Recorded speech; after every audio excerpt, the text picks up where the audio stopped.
आणि यानंतर दिवसभरातल्या इतर सर्व महत्त्वाच्या घडामोडींचा वेगवान आढावा घेऊया महाराष्ट्र सुपरफास्टमध्ये। पुण्यातील रेव पार्टी प्रकरणी सुनावणी पूर्ण, 7ही आरोपींना 2 दिवसांची पोलीस कोठडी।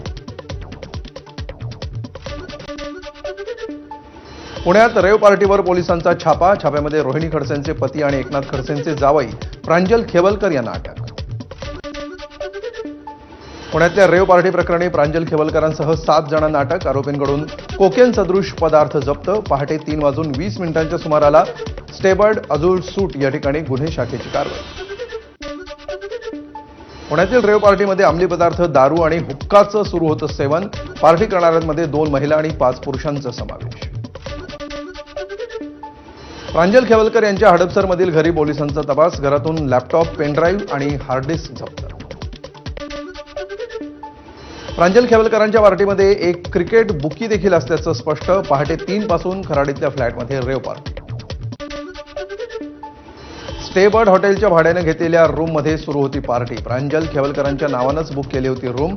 रूमचं भाडं आणि ब्रेकफास्टचे 10,357 रुपयांचं बिल माझ्याच्या हाती। पुण्यातील पार्टीची टाइमलाईन एबीपी माझाच्या हाती, कल्याणी नगरमधील पब 1:30 वाजता बंद झाल्यामुळे आफ्टर पार्टी करण्यासाठी स्टे बर्डमध्ये सूट केले होते बुक।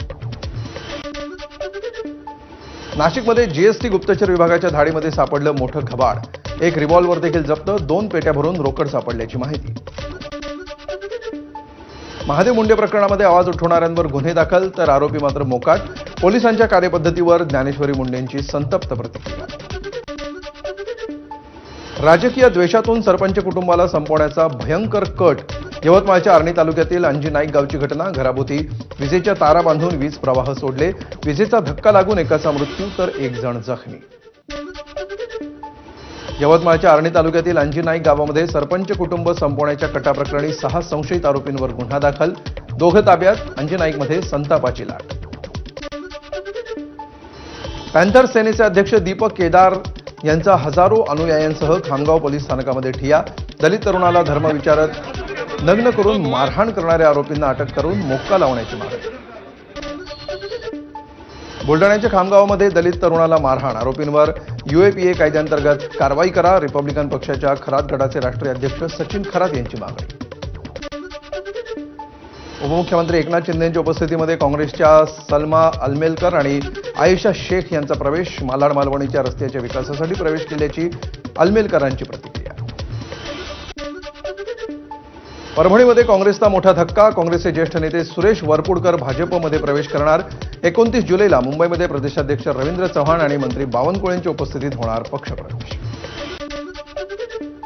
समुद्रात दुबे दुबेकर मारेंगे असा मजकूर लिहिलेला शर्ट परिधान करत मनसे नेते संदीप देशपांडेंकडून फोटो पोस्ट, पटक पटक मारेंगे असं वक्तव्य करणाऱ्या भाजप खासदार निशिकांत दुबेंना प्रत्युत्तर। देशातील पहिली एआय तंत्रज्ञान आधारित अंगणवाडी नागपूरच्या वडधाममध्ये सुरू, मुख्यमंत्री फडणवीस आणि पालकमंत्री चंद्रशेखर बावनकुळेंच्या हस्ते अंगणवाडीचं लोकार्पण, एआयच्या माध्यमातून विद्यार्थ्यांना बडबड गीतं, चित्रकला आणि नृत्य शिकवलं जाणार। नागपूरमधील स्वर्गीय भानुताई गडकरी मेमोरियल डायग्नोस्टिक सेंटरचं उद्घाटनावेळी मुख्यमंत्री फडणवीस आणि केंद्रीय मंत्री नितीन गडकरी उपस्थित। बीडमध्ये अण्णासाहेब पाटील आर्थिक मागास विकास महामंडळाच्या उपविभागीय कार्यालयाचं उद्घाटन, ग्रामीण भागातील मराठा समाजातील तरुणांना व्यावसायिक कर्ज उपलब्ध करण्यासाठी महामंडळाच्या माध्यमातून प्रयत्न केला जातो। नागपूर संभाजीनगर राष्ट्रीय महामार्गावर फासेपारधी समाजाचा रास्ता रोको, आमदार शरद सोनावणे यांना अटक करण्याची मागणी, सोनावणे यांनी आदिवासी मंत्री अशोक कोईके यांच्याबद्दल वादग्रस्त वक्तव्य केल्याचा आरोप। सांगलीतील कंत्राटदार हर्षल पाटील यांच्या कुटुंबियांची मनसे अभियंता आणि कंत्राटदार संघटनेने घेतली सांत्वनपर भेट, जलजीवन मिशन योजनेतील काम करूनही बिलाचे पैसे न मिळाल्यामुळे काही दिवसांआधीच या कंत्राटदारांनी केली होती आत्महत्या। घर घेणाऱ्यांच्या हिताचं रक्षण करण्यासाठी महारेराची स्थापना, यामुळे त्यांच्या तक्रारींचंही जलद निवारण व्हावं, हायकोर्टाकडून महारेराची कानउघाडणी। मुंबईतील फुटपाथवर होत असलेल्या अतिक्रमणांच्या प्रश्नावर उच्च न्यायालयाची गंभीर भूमिका, फुटपाथचा खासगी फायद्यासाठी वापर करता येणार नाही, पालिका अधिकाऱ्यांना कोर्टानं सुनावलं।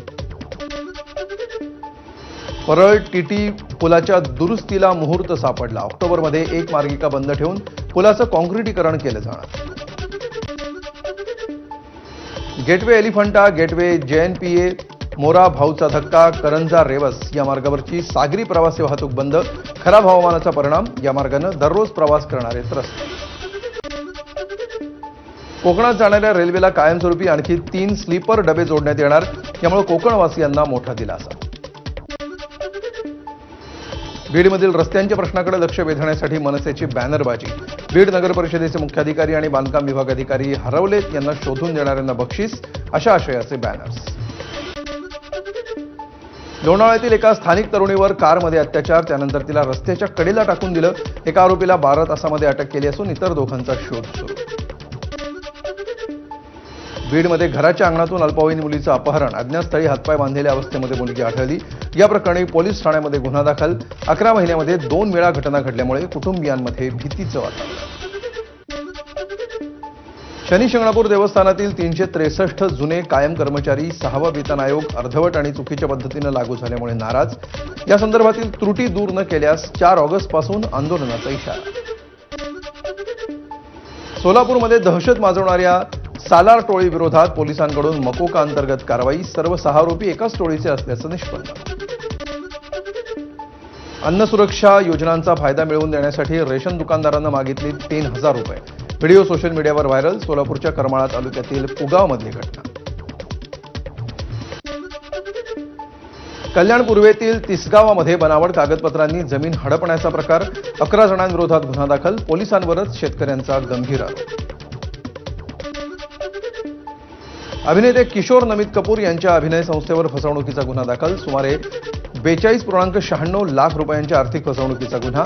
तक्रारीच्या आधारे वर्सोवा पोलिसांकडून FIR दाखल. नाशिकमध्ये अवैध गुटखा वाहतूक करणारा ट्रक उलटला. ट्रकसहित तब्बल 33 लाख रुपयांचा मुद्देमाल पोलिसांकडून हस्तगत. शिवसैनिकांकडून कारवाईची मागणी. भंडाऱ्यामध्ये पोलिसांनी 210 तांदळांची पोती जप्त केली. विद्यार्थ्यांच्या सकस आहारासाठी पुरवठा करण्यात येणारा तांदूळ एका राईस मिल मालकाला विकून काळा बाजार करण्यात येत होता. 3 विरोधात गुन्हा दाखल. सोलापूरमधील नीलम नगर परिसरामध्ये विजेचा धक्का लागल्यामुळे शाळकरी मुलीचा मृत्यू. समृद्धी हिरेमठ असं 13 वर्षीय मृत मुलीचं नाव. धुळ्याच्या साक्री तालुक्यातील बल्हाणे शिवारामध्ये पट्टेरी वाघाचा धुमाकूळ. पोल्ट्री फार्ममध्ये शिरून 50 पेक्षा अधिक कोंबड्या वाघानं फस्त केल्या. पोल्ट्री फार्ममध्येच झोपलेले रखवालदार आणि त्यांचे कुटुंबीय प्रसंगावधान राखून तात्काळ एका खोलीत गेल्यामुळे थोडक्यात बचावले. गडचिरोलीच्या मुरुमगाव रामपूर परिसरामध्ये जंगली हत्तींचा धुमाकूळ. हत्तींच्या वावरामुळे भात पिकांचं नुकसान. एकीकडे पावसाचं थैमान तर दुसरीकडे जंगली हत्तींचा हैदोस. पुण्याच्या राजगड तालुक्यातल्या पांचेत खोऱ्यामध्ये बिबट्याचं दर्शन. गावातील एका घरावर लावलेल्या CCTV कॅमेऱ्यामध्ये बिबट्याचा मुक्त संचार कैद. चंद्रपूर गोंड-पिंपरी राष्ट्रीय महामार्गावर अज्ञात वाहनाच्या धडकेमध्ये बिबट्याचा मृत्यू. वन्य प्राण्यांच्या सुरक्षेसाठी आवश्यक उपाययोजना करण्याची वन्यप्रेमींची मागणी. छत्रपती संभाजीनगरमधील धुळे-सोलापूर राष्ट्रीय महामार्गावरील निपाणी शिवारामध्ये कारचा भीषण अपघात. घटना CCTVमध्ये कैद. नियंत्रण सुटल्यामुळे कार दुभाजकाला धडकली. कारमधील 2 जण किरकोळ जखमी.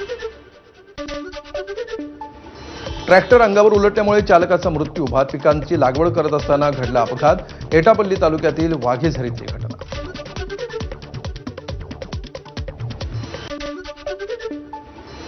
बारामतीमधील महात्मा फुले चौकामध्ये डंपर आणि दुचाकीचा भीषण अपघात. तिघांचा जागीच मृत्यू. वडील आणि लहान 2 मुलींचा मृत्यू झाल्यामुळे हळहळ व्यक्त.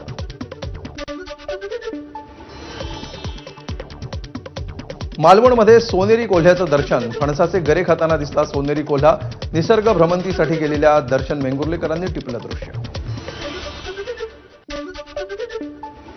पहिल्या श्रावणी सोमवाराच्या आधीच बीडच्या परळीतील वैजनाथ मंदिरामध्ये भाविकांची गर्दी.